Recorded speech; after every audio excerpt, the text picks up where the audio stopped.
Welcome to Next Round with me, Dale McDermott. And me, David W. Higgins. A young Irish look at the economy, politics and society. Covering home and abroad. For the thinkers, the dreamers and the doers, this is Next Round. Hello and welcome to the latest episode of Next Round. This week we are delighted to welcome a wonderful guest to our show, and it's Daragh Cassidy. We'd love to welcome. Daragh is the head of communications at the website Bonkers.ie, the price comparison and switching website. Today we've got a jam-packed agenda that we'd love to go through. We want to talk about mortgage rates, the landscape of savings, deposits, bills, consumer protection, and also separately, but also ties in well to much of the conversation we've been having on this podcast over the last number of episodes, which is Dublin and the state of the capital city. So if you do like this podcast, please like, share, and subscribe to it. We're available on all major platforms and also on YouTube, where you can watch as well. But Daragh, you're very welcome to our podcast. Thank you for your time. Thank you for joining us as well. Bit of background, Daragh, I just want to call out before joining Bonkers, as I mentioned, where you're head of communications there. You had over 10 years of experience working in the banking and insurance sector. In your current role, Daragh regularly writes for the company's popular blog and has appeared on numerous local and national radio and TV shows to discuss personal finance matters, energy-related topics, and consumer affairs. You will also find Daragh on X, formerly Twitter, at Daragh Cassidy with one R as well. And Daragh, again, you're very welcome. Thanks for joining us. Thank you, gents. Good to be here. So, Daragh, maybe just to start us off, tell us a bit about how you came to come to Bonkers and a bit about what you were doing in the years before. Yeah, so before that, I've been in Bonkers now for over 6 years. It doesn't really seem like at the time, it's just absolutely flown by. But before that, I was working largely in the life insurance sector and the banking sector. So I've worked in Permanent TSB, or PTSB as it's now known, Ulster Bank, Canada Life, which is now Irish Life. So I've always had a background in kind of finance and insurance, particularly in the marketing area. Because I have a big, passion as well about communications and how these things are articulated and explained to people. And then I just kind of stumbled into the role in Bonkers.ie. In some ways by chance, as in we'd done some work with Bonkers.ie. I was in Permanent TSB at the time, and we'd done some work with Bonkers.ie. Obviously, there were price comparison sites for a price comparison site. Permanent TSB was on the site in terms of showing their rates, and a role came up, and I went for it. The role was probably a little bit different at the start. It was more about writing, and maybe just as things have gone on, it's moved a little bit more into a slightly more pure media aspect. Just given the energy crisis, interest rates going up, there's been a lot of, I think, demand for commentary on what's happening in the market. And look, people always want to save some money on their bills. So you're always, people always want to know what you have to say and things like that. And like I said, I've been there for just over 6 years. Amazing. Yeah, I think that there's been a lot of action happening, I suppose, from finance-related topics and especially on personal finance. And I think, I'm not sure what your thoughts on this are, but I think there's been a lot of curiosity as well from people in terms of, what are driving these major macro shifts in the economy? How is it affecting people's personal finances? And I think people just want to learn more and more and more consume. They do. And I think we definitely saw that during the energy crisis. Because certainly when I started, it was all about just saving some money on your bills. And, there was a passive interest. But really, people suddenly wanted to know exactly how the energy market works, why are prices going up. And that's definitely probably a topic for another podcast, because it is very, very complicated and it could be here all day. But definitely there was more of a demand for just knowledge as to why prices were going up, what was influencing energy bills, and of course why aren't prices going down, and will prices go down, and so on. And then of course we had the ECB then increasing interest rates for the first time in many, many years, which was a huge turnaround. So again, there's a lot of, I suppose, commentary around that. And of course, then people now suddenly, with all this money that is lying around, there's 156 billion that Irish people have on deposit at the moment. Suddenly there was, there's places for it to earn interest, which wasn't the case beforehand. So there's been a lot of movement, I think, over the past few years on a macro level, as you said, some of it good, some of it bad, but it certainly kept me busy. I think so. You mentioned there, Daragh, about market rates, and I think mortgages is a good place for us maybe just to start the focus of our conversation, and maybe just give us maybe set the scene, kind of where are we at. I know today inflation in the Eurozone has unexpectedly sped up. Today's figures revealed about a 2.6% increase for July, just 0.1% up from what was expected, that economists have predicted, with services inflation continuing to be persistent.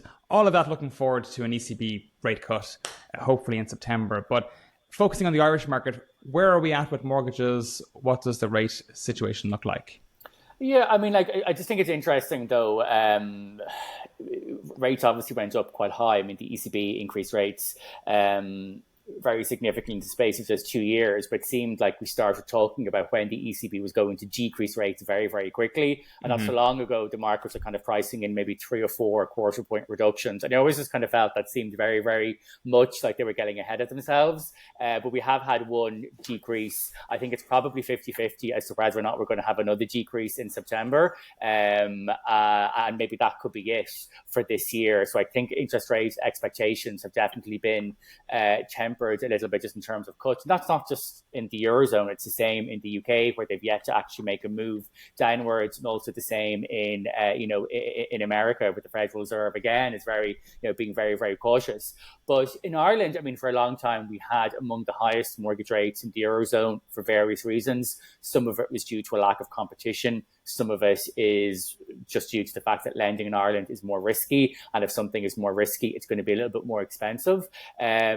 So we always had quite high interest rates, sometimes maybe the most expensive in the Eurozone for several years. But then as the ECB began to increase interest rates, actually the banks here, for various reasons, didn't actually pass on the increases nearly as much. So as interest rates went up in the rest of the Eurozone, the Irish banks are kind of quite slow. And at one stage, we even had interest rates that were slightly below the Eurozone average, which was quite a change, from where we'd been before. But at the moment, interest rates here are pretty close to the Eurozone average. They're a little bit higher. The banks, in fairness to them, were quite slow, as I said, to pass on those interest rate increases. But there has actually been some decreases over the past few weeks, kind of in expectation. Yeah, if I was to make a call on this, rates. I mean, like the banks, I wouldn't say they got ahead of themselves. They were just certainly earlier than what the ECB did in lowering their rates. And I don't know how that compares internationally. But the downward potential, I think, is quite low here, given that inflation has remained a little bit more persistent. Now, where the downside potential might be is if there were to be a recession. And no one can really predict that with any certainty. I think the chance of that is also on the lower side, given that I feel like we're in this post-COVID world where governments just come along and prop things up if things get difficult. So if there is any meaningful slowdown in the economy, it will be meaningfully picked up by governments. But that doesn't lend itself to significant interest rate cuts. Daragh, there was a case getting made when these cuts came along, which was, maybe wait to get your first mortgage or wait to see what happens here. But is the risk out there really that people wait and significant cuts don't come, and then house prices just keep going up? So really the better chance is just go out there and buy your house. Yeah, you've answered the question. You always get this. And even if you were to take out the interest rate part, let's say, even if interest rates were remaining steady, sometimes you still get people saying, oh, what happens if property prices are going to fall? Should I wait until property prices fall? And then in the 6 months that you're waiting for property prices to fall, you find out that they haven't actually fallen. And in that time, you've spent, another maybe 12 grand on rent. So my advice has always been that if you are in a financial position to buy a home, you should just do it. And now, look, there would have been people in particularly 2006 and 2007 who would have said, hey, I'm just going to go ahead and buy my home. And they would have been really, really, I suppose, hurt and burnt by what happened afterwards. But, most of the time, property prices do just continue to slowly inch upwards. And I just think if there is anyone who's listening, if you have got a deposit, you're in a stable job, you've got mortgage approval, I would very much just be saying, if you can afford the repayments, to just go ahead and do it. And also because in Ireland, another unusual factor is that in the vast majority of cases, your mortgage repayments will be less than the rent that you're paying, which is just absolutely insane, but just goes to really show you the height of the rental prices. Now, of course, there's other things that come with owning a home that sometimes people forget about. You have your property tax and so on. But in general, at the moment, actually, your mortgage repayment is going to be less than your rent. So it kind of feels like a bit of a win-win, to just buy your own home and to reduce your costs at the same time. It's a piece around, it's almost the old saying, time in the market is better than timing the market. So kind of just get in and see how it grows. Daragh, that piece there around, converting from being that renter to being that owner, especially in the Dublin market as well. Have you picked up anything around the difficulty that people are finding from, saving up their deposit, given that so much of it is going on rent right now? Yeah, that is. I mean, if you look at a lot of the statistics, it's not a very popular thing to say, but where there's a real problem in Ireland is in the rental market. That's where the prices are just completely out of sync with a lot of other countries, particularly countries, comparing us to maybe, New York and London and saying, oh, well, our rent's a little bit cheaper isn't really saying much because they're just completely different cities. You can't really compare them. Dublin should never really be quite as expensive as cities that are that big and that popular. But I think the big difficulty for renters, because I don't think house prices are necessarily hugely out of control. They probably are maybe a little bit higher than, from an affordability, a long-term affordability point of view. But I think where renters are just really, really struggling is you have very, very high rent and then they're just struggling to get that deposit together. But what I would be saying is that, of course, there are supports out there. There's the Help to Buy scheme, which can, if you're lucky enough to be able to afford a new built home, it will give you up to €30,000 towards your deposit. So there are schemes out there that can help people, but it is tough for renters. For me, I think they are the group of people that I have the most amount sympathy for in Ireland. It's not pensioners who sometimes seem to get all the focus on them. They have their homes. Most pensioners, they're doing they're doing relatively well. The group that I really, really have a lot of sympathy for is renters, because it is tough to get your deposit together. House prices are high, and graduate wages haven't necessarily kept up with other wages as much as we would like to have seen as well. Yeah, I think when you get to pension age, or at least towards your 70s, 80s, 90s, I've seen it's upwards of 90% of people in those cohorts are actually homeowners in Ireland. And some of that might have come through inheritance, or they were able to buy. It's a mix of things. And then even when people are renters at those older ages, it does tend to be social housing that people are supported at more affordable rents to be able to live somewhere. So the number of older people in the private rental market is much lower. It tends to be a heavily younger person's game, and that's where the angst is amongst those younger generations, is getting into a house that you can buy, that foot on the property ladder. Just thinking about the different lenders that are on Bonkers. I suppose everyone's housing need leads people to a certain different product, to a different term of mortgage, to a different interest rate, to being fixed and variable. Are there players out there that are kind of really have an edge at the moment, that are really much cheaper than the others, or does it really depend on what you're looking for and you'll go with a different lender depending on what you need?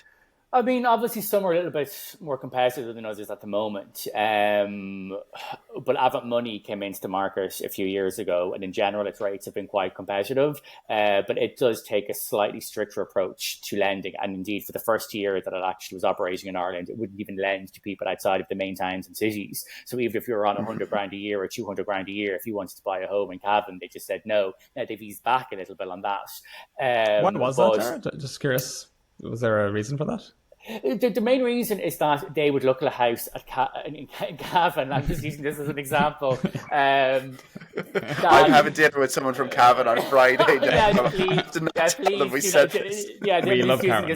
just using this as an example. Do not send me any angry tweets. Do not write me letters. They would look at maybe at a house as being more risk of losing its value. So if you bought a house in Cavan for €250,000, and then if you stopped making repayments, and in a year if they went to repossess the home, they'd feel they'd be more likely that home could maybe be worth less. So they wanted to, get the people who were in the more nice areas. And I have to say they have reverted on that mostly. But you usually find that when lenders come into the market at the start, they take a more strict approach while they just kind of try to, find things. But I would say, going to a broker, I think, is usually a good thing if you're a first-time buyer and you don't know where to start, because different lenders they won't necessarily say this, but sometimes lenders will almost be closed for business. They may have kind of met their quota, and they may have kind of met their risk targets. And if you go to submit an application, they might say no, but if you go to another lender, they might say yes. Different lenders, I mean, they all need to obviously follow the central bank's mortgage lending rules, but they can, take a different interpretation of different things. So if you earn a lot of commission income, if you're in a job that maybe isn't perceived in some ways as being a traditionally steady job, different lenders can just take a different approach to things. So by going to a broker as a first-time buyer in particular, they can look at your circumstances and say, actually, do you know what? AIB loves this type of application. PTSB is better here. ICS mortgages might be better here. And in some cases, you may end up paying a slightly higher rate, but the upshot might be that you actually end up getting the mortgage. So that's just something for people to kind of bear in mind. But usually I would always be saying to people, with the mortgage, it is your biggest financial outgoing. It's going to last for around 20 to 30 years. You should always try and get the lowest rate, because the savings really, really add up. It could be 40, 50, 60 grand that you save in interest by going with a better lender. Yeah. I'm a big fan of the broker channel, and I didn't appreciate until I did that it's zero cost. It does not cost you anything extra to go to a broker, because the fee to the broker comes from the lender, not from you. So it's not like you're going out there getting a VIP service that you yourself pay for. It's mostly cost free. Now, you do say that, though, there is a cost in the sense that is factored into the mortgage rate that the bank is going to offer. And for a long time, as I was saying previously, mortgage rates in Ireland were above the Eurozone average. And one of the reasons that you could say, again, some of it was a lack of competition, risky lending. But in Ireland, we don't like paying for financial advice. And this is a problem with Irish people. We don't like paying for financial advice. And whereas in the UK, you could get a cheaper rate, for example, maybe, let's say, compared to here, but mortgage broker fees are actually quite common. It could be maybe £1,000 or £2,000. It's the same in Spain. It's the same in most of the jurisdictions. We don't like paying for financial advice. So yes, it feels free up front, but you are, it is factored into the rates.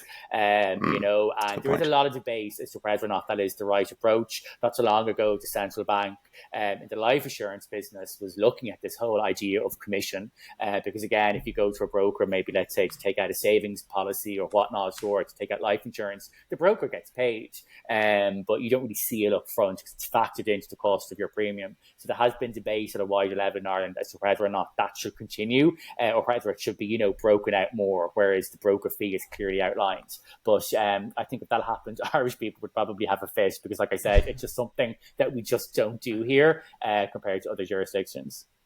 Interesting. The piece there around competition as well. Competition also is helpful for driving the best rates for consumers and getting the best deal, which I'm sure the Irish love. What's your reflections on competition in the market, and how is it looking right now? Have we enough lenders? Obviously, the more the better. If not, what are the barriers? What's stopping them? Yeah, it's a good question. So I would kind of argue that there's probably maybe a little bit more competition in the mortgage market than people might actually give it credit for. Because obviously, over the past 2 or 3 years, we have seen Avant Money, so not Avant Money, we saw KBC go and we saw Ulster Bank go, and that was a huge blow to competition. But at the same time, we've seen Revolut. Now, they're not in the mortgage space just yet, but we have seen Revolut beef up its presence here. It now offers credit cards, personal loans. It's thinking of getting into mortgages. The Granted, credit its unions. banking license in the UK this week as well. Yeah, it did. Yeah, finally. And we have the credit unions now, which are beginning to get into the mortgage space. Avant Money, as we've discussed, is now offering mortgages here. There's a new lender now, Newer Money, which is going to actually, I think today, started offering mortgages. Moco, an Austrian-backed bank has started offering mortgages. So actually, when you add them all up, and if you were to include the credit union, there are actually now 11 mortgage providers in Ireland. Now, some of them are AIB subsidiary brands, like, Haven, which is, part of AIB. So I do get that. But like, I think if you said to people, oh, where can I go to get a mortgage? A lot of people might say, oh, it's only PTSB, Bank of Ireland and AIB. Oh, there's no choice. It's like, but actually, I think there is, like I said, a little bit more choice than we give it credit for. And if Revolut next year, as they say, starts offering mortgages, I think that would be good. So, yeah, competition could be better, but it is improving and it's not as bad as we think it is. What's stopping people from coming in? I think the fact that we had that big, financial meltdown in 2007 and 2008, I think that's probably still burned, just kind of burned people off. And just the fact that there still is a narrative here that the banks are awful, the banks are evil, I guess in some ways where that comes from. But I would actually say, a strong and stable banking system is actually more important even than a strong and stable health system, because if you don't have a strong banking system, you can't pay for the strong health system. Yeah. And I just think, we kind of maybe need to move on a little bit past the narrative of every single bank is awful, they're all evil, capitalism is all, and have a little bit more of a mature discussion. And I think that's maybe just put some lenders off, coming here as well a little bit. On the topic of Revolut, I'm just thinking about deposits and savings, which I know is another area that you look at with Bonkers. There's stories out there about people losing their whole savings, having kept it in Revolut. But Revolut now, along with many other lenders, offer quite attractive savings products, the ability to kind of instantly get your cash. I know of people who are doing this, putting very large sums in to get the higher interest rate. Is that safe? Okay, so I'll let kind of people make up their own mind. So now Revolut is a bank. It's a bank in Lithuania. It transports that license or passports that license in Ireland, but it's also got a banking license, as Gail said, in the UK. So it's covered under the deposit protection scheme. So any savings, technically up to €100,000, are protected the same way they would be in AIB, Bank of Ireland. Revolut gets a lot of bad press, I think, because you do hear these horror stories in the papers, in the Indo, in the Irish Times, about people losing their money. But I would just say people are being really, really naive if they think that doesn't happen to AIB customers, to Bank of Ireland customers, and to PTSB customers. It does. And it may actually happen to them just as regularly, if not more. The thing is, the Irish banks, and they won't say this, but I know from having chatted to people, they pretty much admitted it. Getting back to what I was just saying about the narrative being all banks are awful, all banks are terrible. The banks here take a little bit more of a flexible approach to people who are the victims of fraud, even when the person is in the wrong, because they're kind of like, we don't want this to be on bloody Joe Duffy. We don't want this to be the front page of the Indo. We don't want another article in the Irish Times mentioning this. And they can just be a little bit more flexible. I'll be honest, like going into too much details, twice, now mind you, I've given that bank so much in interest. AIB, my credit card details got compromised. And do you know what? Like, AIB would have probably been within its right to have actually said, that's your fault. And they actually didn't, So I've had experience of getting money paid back when I was the victim of fraud, but when, I kind of pressed the button I shouldn't have. And the thing is that Revolut just being technically it's a British bank, part Russian, Lithuanian owners, I don't think they may be quite as sensitive to the press here, and they just don't necessarily care. They do take a slightly more just black and white approach to some of these cases. And if they were here, they'd be saying, well, listen, in all of these cases, the people did give out their numbers. They did do what they are not supposed to do. And so I'm not sure if you can definitively say it's riskier to be with Revolut. Yes, I think some people are being targeted, but so are people with Bank of Ireland and PTSB. It's not just a Revolut issue. I think the Revolut issue just seems to be getting more attention now. Yes. Maybe one of the downsides with Revolut, though, is because it is so fast and so efficient. If someone gets into your app and someone compromises your details, they can send the money out very, very quickly. Whereas with AIB and PTSB, it's slower. And it's kind of funny because sometimes people think, oh, PTSB were so nice, they gave me back the money. It's like, yeah, because it hadn't left your account yet because they're so slow. So there is that element as well. But I do know they've brought in some new thing with Revolut now where you have to take a selfie if you want to make a certain transaction. So for example, I just started dabbling in a few stocks and shares, just put in a few €100 with Revolut. And I was kind of thinking, God, because I don't put my money into my Revolut account, I put it into my PTSB account because I get money back because I have my mortgage with them. But I did kind of think, God, if somebody were to get my Revolut account, there could be like €500 just there that they could get very, very easily. But now they have brought in that thing, I think, where if you want to, in cash or like trade your shares and buy them, you it's not just your PIN code that you put in, they have to actually verify your face against the face pic that they have on file. So they've kind of beefed up some of their processes, Revolut, a little bit, because I think they're cognizant, as I said, of the problem that it is just because the app is just so fast and efficient for everything. If someone does get in, it can be quite quick to get the money moved on elsewhere. This all kind of comes around the theme of traditional banks and financial institutions versus challenger banks and financial institutions. So, and I'm just curious, Daragh, like if you've come across, any information or stats or research when it comes to like consumer sentiment on this, because fundamentally, when we think of our banks, you referenced there about how important they are to society, and I totally agree with you on that as a first principle. And when we think about trust, because fundamentally the financial system and banking and all of this comes down to trust. Do I trust you enough to put my money in to save it? Yeah. Do you trust me enough to lend me it to buy the house and get the mortgage and the money is made on the difference? What are the thoughts around bricks and mortar? Like people like to go to the traditional what they know. That's a very kind of Irish thing, I feel, versus these new in the cloud sort of banking, which is a bit less personable, might be a way of describing it. Yeah, and like I kind of think the death knell has been sounded for not just in Ireland but in other countries of traditional banking for what feels like 20 or 30 years, and yet they're all still going, most of them. I know there's been a few chops and changes, but AIB is still going strong, Bank of Ireland is still going strong, PTSB is still there. So sometimes I kind of think this threat from the neobanks or the digital banks or whatever you want to call them is maybe sometimes a little bit over exaggerated, but I do think the Irish people still are quite conservative when it comes to money, and a lot of people will still value the personal touch, and they do like to see that there is a physical branch there, even if they never go into it.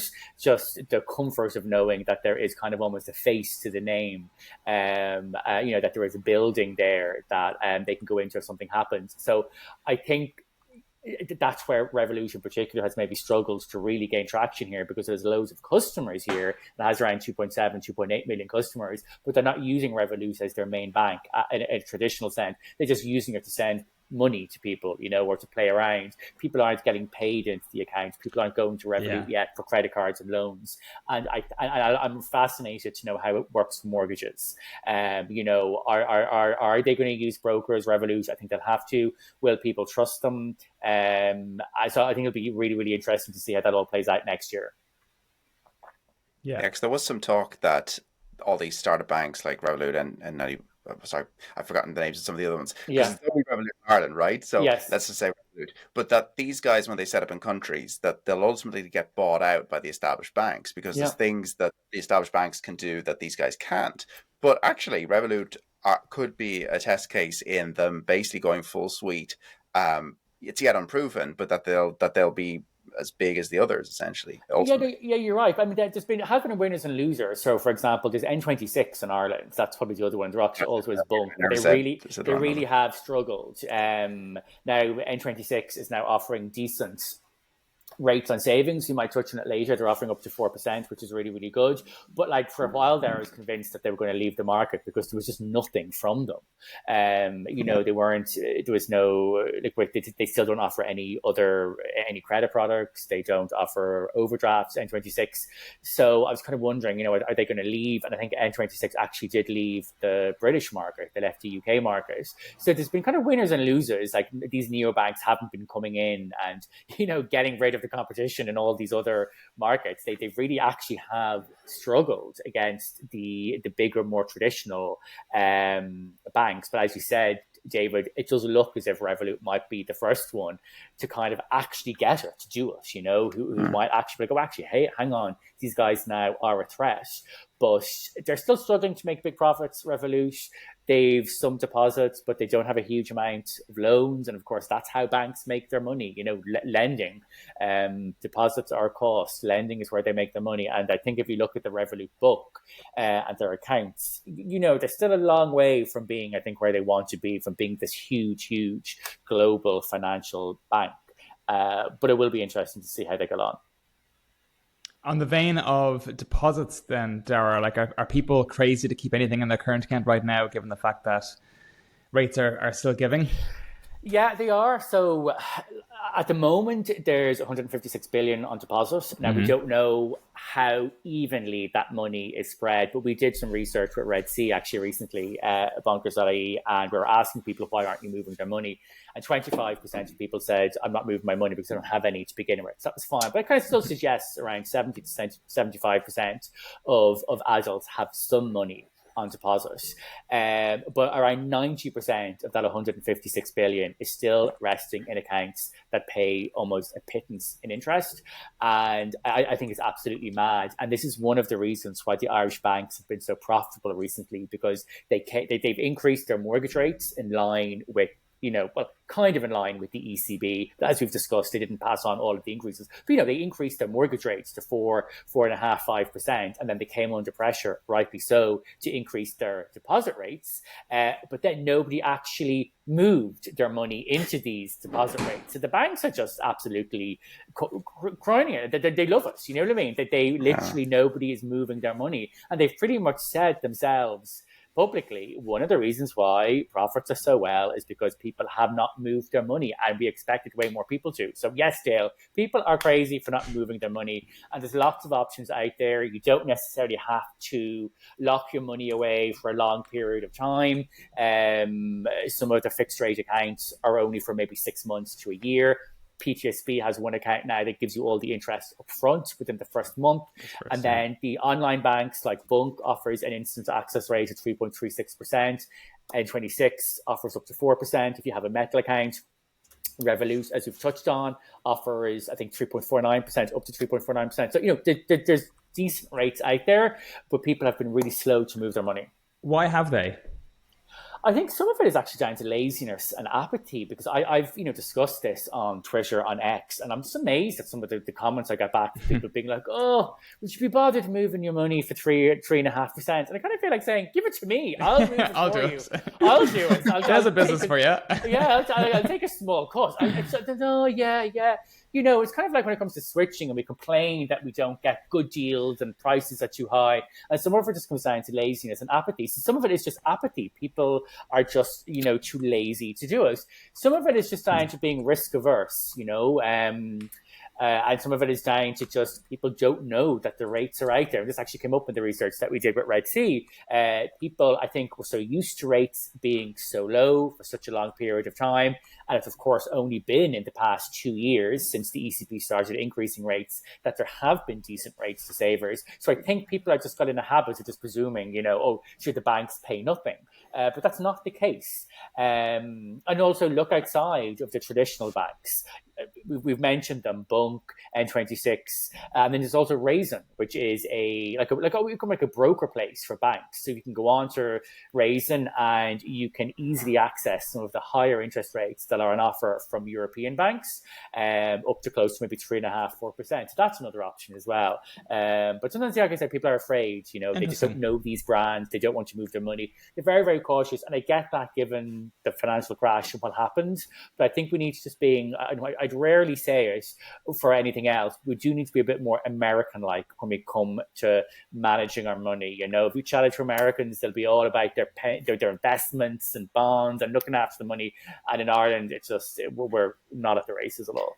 Yeah, and actually, I think that's a great segue, because one thing I wanted to explore with you, Daragh, and we've discussed this on the podcast, which is the whole idea around investing. You mentioned there that you've been dabbling with Revolut and their stocks and shares product, which you're able to invest on the market with. But you're right. 2/3 of Americans are invested in the stock market. Here in the UK, about half of people have some exposure to the stock market. But in Ireland, it's less than 1/3 of people are actually invested in the stock market. So we tend to be less risky with our money, and that includes with investments. That whole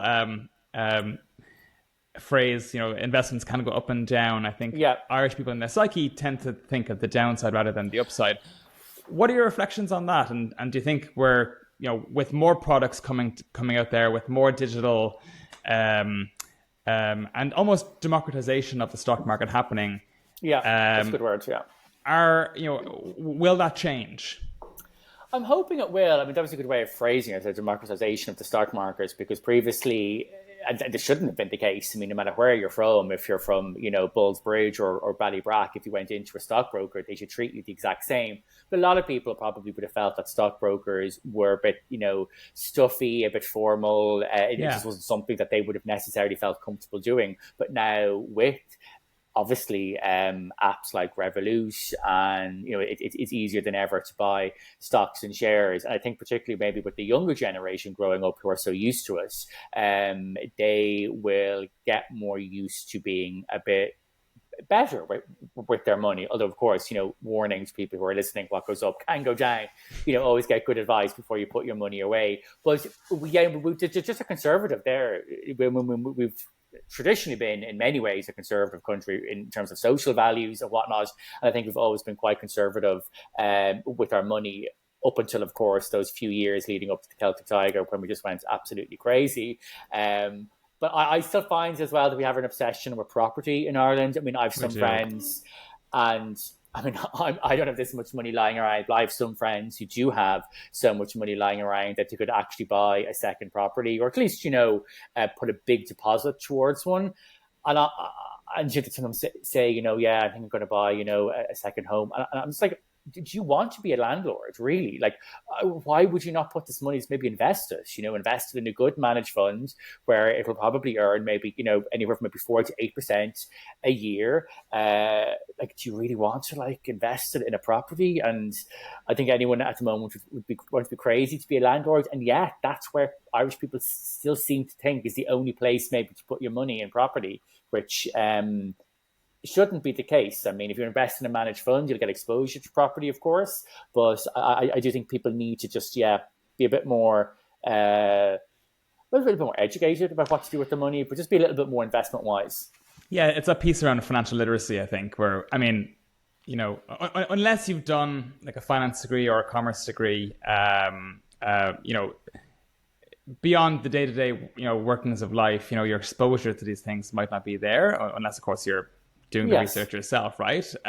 But I think it's a whole topic around kind of wealth creation, and we want, generations to be able to think big and, increase their wealth as best as they possibly can. And it's just something I've reflected on quite a bit, which is that this, until more recently, has not been a vehicle or an avenue for the vast majority of people to enter and get exposure to.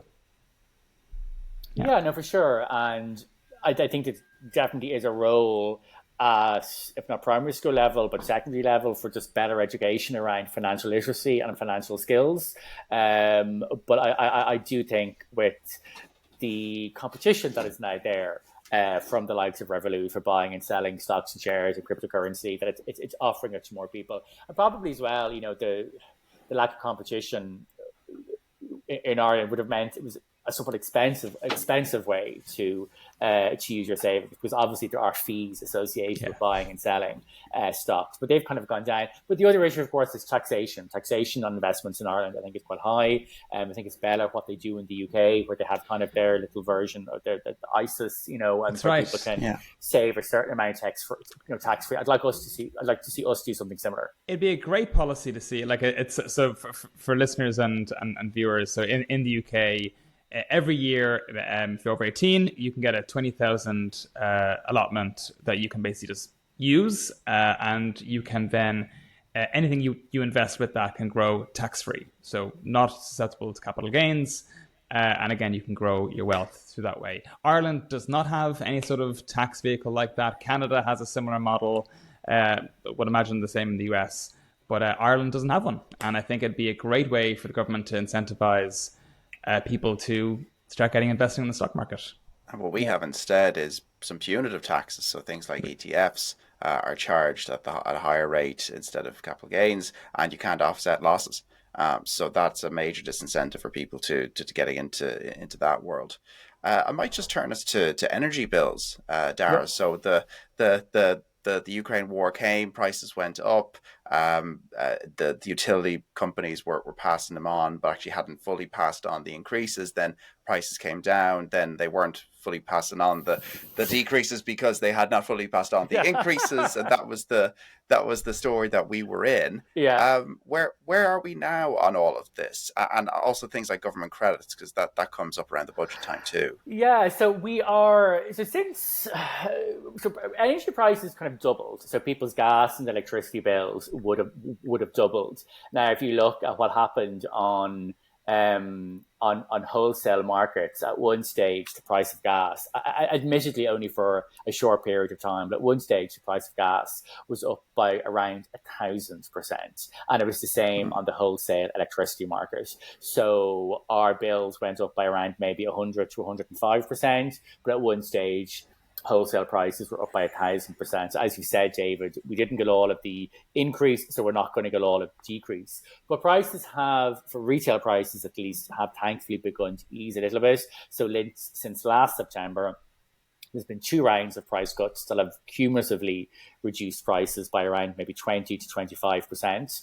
Now, that still leaves prices around 70 to 80% above where they were before the energy crisis kicked off around 3 years ago. Although, mind you, we may never get back to those levels again. But I am hopeful we'll see a third round of price cuts over the next few weeks, just looking at where wholesale prices are. Indeed, SSE Electricity at the start of this month, or at the start of July, cut its prices for a third time. So I'm expecting the other suppliers to follow. So if they do, prices then would have cumulatively fallen by around maybe 30% from where they were at the height of the crisis. So they'll still be very, very high, but they would have fallen. But I think that the key thing for a lot of people who are looking at energy markets is, what is the new normal going to be like? Are we ever going to get back to where prices were in 2019 and 2020 before the war in Ukraine?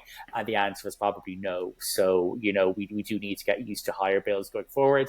Energy credits, who knows? I mean, we've had obviously in some ways 3 rounds of 3 sets of credits. There was the €200 that was paid in the kind of the mini budget in March of 2021 was us, and then that winter there was 3 rounds of 200, and then just the winter just gone, there was another round of credits, €150 by 3.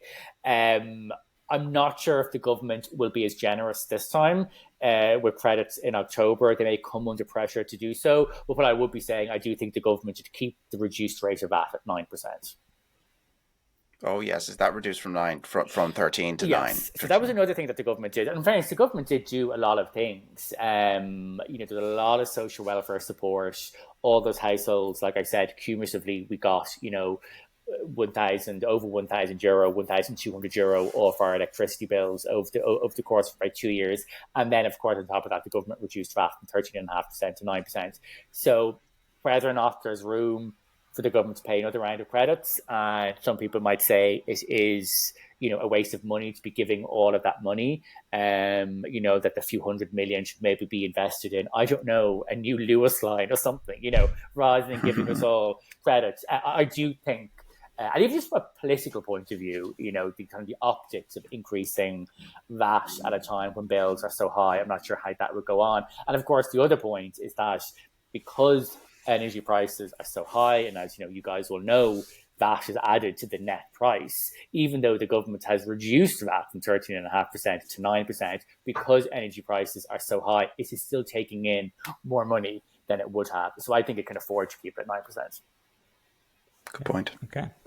Shifting a bit just to the consumer side of things, and consumer protection is another area which is important to think about here. And the question, Daragh, would really be around, are we in need for changes, improvements with respect to laws, regulations? I know the central bank issued a consultation paper, which they've been working on around, what are the areas that need to be considered for the future and modernization of the CPC. So thoughts, reflections on how do things stack up? I think jail were pretty crap. To put it bluntly, I think any half decent, in fact, I think 90% of any half decent consumer legislation has come from the EU. It has not been the Irish government saying, hey, we want to make things better for consumers. It has come from the EU. And I'm a huge fan of the EU. It's a topic for another day. I don't want to kind of get sidetracked, but it would be another point that I would make when people talk about the pros and the cons. It's just the consumer protections that the EU has brought in. And I think it's lacking. And a lot of the time, just with the CCPC, the Competition Authority, Comreg, which regulates the telecommunications industry, I think they are... some of them may be under-resourced. I kind of feel Comreg in particular is a bit useless, to be honest. And then when they're kind of challenged on it, they'll say, "Oh well, we can't give fines because we don't have the power to give fines." And you're like, "Okay, well, have you ever asked for the power to give fines? Have you ever?" No, And I think we were very focused on business in Ireland, and I get that because it has served us well, and we need to be pro-business to attract money into Ireland. I mean, we don't have a huge amount of natural resources, and you have to admire and look at how far the country has come in such a short space of time, given our limited resources. So I get the very, very pro-business environment, but I do think we just need a slightly more consumer voice as well, particularly at a government level, as I think it's very, very much just focused on business. And even for me, one of my little bugbears as well is like unit pricing. So listeners may not know, again, it's an EU rule, but basically means that like when you see something for €7, €10, €15, underneath there's also supposed to be the unit price, so the price per kilogram, the price per milliliter, the price per whatever, so that actually maybe the 5-litre version of something is actually more expensive than 2-litre version. And it's just flouted so much in Ireland.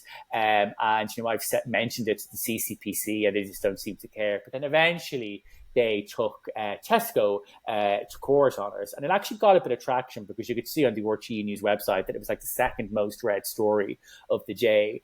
And I think Tesco got a fine. And then, by the way, Tesco are not the only ones that flout this. I see it everywhere. Tesco got a fine of something like €1,000, and you're like, here. That's nothing. And then I went into Tesco the next week, and they were still doing it. They were still getting it wrong. So I'm just like, I just don't care. And it's the same with Comreg. I mean, think of all the issues that Air has had with customer service. And in fairness to Air, they have tried to make good improvements and they're getting better. But there was a time there where every second day someone was chatting to Joe Duffy, giving out, crying, I can't get this, broadband in, or they're billing me for something that I cancelled 6 months ago. And Comreg just seemed kind of a little bit useless, And actually, we're talking about fraud, just to kind of segue back to fraud. I would say as well about fraud in banking. and I know Revolut mentions this a lot, but they are correct. We always seem to be putting the onus on the banks to be the line of defense for fraud. But we're forgetting that most fraud is being carried out by mobile networks, or through mobile networks, not by no mobile networks, but through mobile networks. And yet they seem to be kind of, washing their hands off it when you kind of say who's sending these messages? Oh, well, just kind of nothing really that we can do. And of course, I think at one stage, everyone in the country was getting those, was it after the HSE got hacked or something? Everyone in the country was getting those fake messages from Revenue telling them, to put in the details. Yeah. And it was just like, we can't do anything. And, Vodafone, Air, Trace, we can't do anything. I just think it's, if we had a stronger consumer protection body, we wouldn't be quite so blasé about so many of these things. Yeah, Daragh, we've covered a mix of different things here now: mortgages, savings, utilities, but including energy and broadband. Is there something? Are there other things that Bonkers does that people wouldn't appreciate, that are things that you should be pricing, comparing on? Something that we maybe haven't discussed, or something that's just a lesser known feature of what you guys do? Yeah, I think the thing is, a lot of people consider us for energy, but now we are a brokerage. So we can help people get a mortgage, we can help people get life insurance, income protection, broadband, even now car insurance and home insurance. We kind of do the whole suite. I think for us, David, maybe people often think we're just a comparison website and that people can just come to us to compare prices, but we can actually do the switch for you, particularly when it comes to energy and when it comes to mortgages and car insurance. And life insurance, we can actually help you get the product and do a lot of the legwork for you. We have a team of in-house advisors in our Dublin office that are there, for you to call if you ever need any help. So yeah, I think that's really the thing. People know they can use us to compare. We can also get you the product over the line as well. Well, going back to that piece there around people being somewhat lazy sometimes, having the switching team do it for you is music to their ears, I'm sure. So that's fantastic. Yeah. That's fantastic. Yeah, and we're getting better. I think we haven't really been a nation of switchers up until recently, but I do think we're kind of getting a little bit better in that regard, which is good to see. Just actually on the topic of switching, because one thing I have noticed that can be a stopper to people switching, and I'm not sure how this works in Ireland, but certainly I know in the UK, which is how it affects your credit score, where you can be dinged a lot for opening and closing utility accounts. You can be dinged, same for opening and closing current accounts, etc., and even deposit accounts. I'm not sure how that works in Ireland, but I think that is actually a barrier sometimes to encouraging competition and also encouraging and enabling the consumer to get the best deal that they possibly can on the market. Yeah, and so it's not really an issue here. In Ireland, technically, there isn't a credit score. What happens is that a credit check will be done. Yeah. And if you're taking out a loan of over €500, a credit check will be done. And the credit check will just make sure that you haven't missed any repayments, or that there isn't maybe a judgment against you and so on. So there isn't actually a score assigned to people. No, so it's not something that people should ever, worry about. And I would say to people, do look at trying to switch every year, or at least every 2 or 3 years, particularly maybe in January when you might have a little bit of time over Christmas. And I'm realistic. The vast majority of people are not going to have maybe the time or even the want to switch every single bill every year. Sure. But if you have been with the same provider for maybe 2, 3, 4 years, chances are you are going to be overpaying. And sometimes it's not even just about saving money. If it's with, health insurance, for example, there might just be a better policy that covers more. If it's car insurance, there might just be a provider that, again, covers more, or if it's life insurance, you may be able to get more cover for the same premium. So it's it's not always just about saving money. Sometimes it can be about getting a better product or faster broadband or so on, or better service. Absolutely, yeah. No, it's something in the UK. Service, yeah. And it's something that the whole scoring thing is something I have. It's alive and well here in the UK, and I've definitely seen it as being a bit of a barrier to competition for consumers. So hopefully it doesn't export to Ireland. No, but, hopefully not. But it's in Canada, it's in the UK, and possibly it will. Shift gears again, which is, let's talk about Dublin. And I know, Daragh, Dublin is a big situation on your mind, and that's the situation with regards to the safety and prosperity within the capital city. That want to headline something though, of course, which is especially on safety. We've seen a number of high-profile tourists from Canada and the US, some dying, some being attacked, and that giving a bad reputation for the city globally. What's happening with Dublin? I think Dublin oh God, so many things to say about Dublin. It'd be great if you could switch, council provider, wouldn't it? Because they're just absolutely crap. Yeah. There's a few things. I mean, there is the issue with just, I think, how the city is managed. Obviously, when it comes to things like crime, it's a lot more complex. It's a lot more nuanced. I think a big issue there is the lack of police visibility. But as Dublin City Council would say, and what they are correct, police visibility doesn't have anything to do with them. That is the government. That is Fine Gael. They have the justice portfolio. That is very much on them. So there's an issue around the visibility of policing and of course around sentencing. But just with Dublin, I just think we have a council and I don't think they're at the races at all when it comes to what they do. It kind of feels like it's 2 steps forward, 1 step back, or sometimes, vice versa. A lot of the issues with Dublin is that, it's a lack of accountability. And I think actually we really, really saw it recently when the new transport plan was trying to be pushed through, and at the moment, at the last minute, it was derailed by the traders, or the Retail Traders Alliance, which was kind of like a very, very last minute group that was pretty much set up to just campaign against these improvements. And it had been approved by the democratically elected councillors. It had the support of the public, and then it all came down to Richard Shakespeare, an unelected civil servant, to decide whether or not he was going to approve it. Now, in the end, he did. But when you look at the what they're doing, I mean, it's just so not what needs to be done. Way more needs to be done. But my point is that there's just a lack of accountability. We've no directly elected mayor. Our councillors are very, very weak in terms of the amount of power that they have, because there are some great councillors in there. And, we do not have the same amount of power for councillors or for mayors that you have in Paris, that you have in London, that you have anywhere else really in the world. And indeed, Irish local government is among the weakest in all of Europe. I think that's where a lot of it stems from. So you have, like I said, these unelected civil servants who are just, have been probably in GCC 20 or 30 years. Some of them are probably just waiting for their pensions, and they just don't care, because nothing, they probably can't be fired. They're in the civil service. They're not going to be voted out. And the other issue is just around budget. And there's never been, I think, a definitive study as to what GCC gets compared to other councils, but it's probably not enough. And when the property tax was brought in, I think a lot of people thought that was going to lead to extra finance for Dublin City Council, but a lot of it ended up actually going to other councils. Up until then, before the local property tax, councils were, financed by central government. The government, though, then removed a lot of that funding when the LPT came in. So even though we're now paying a property tax, our local councils are really no better funded than they were 5-10 years ago. And in fact, some people would say they're actually even worse funded. So that's where it's going wrong. Lack of accountability, lack of financing, and just a council that just doesn't, to me, isn't at the races. Because I live in Dún Laoghaire. I love living out here.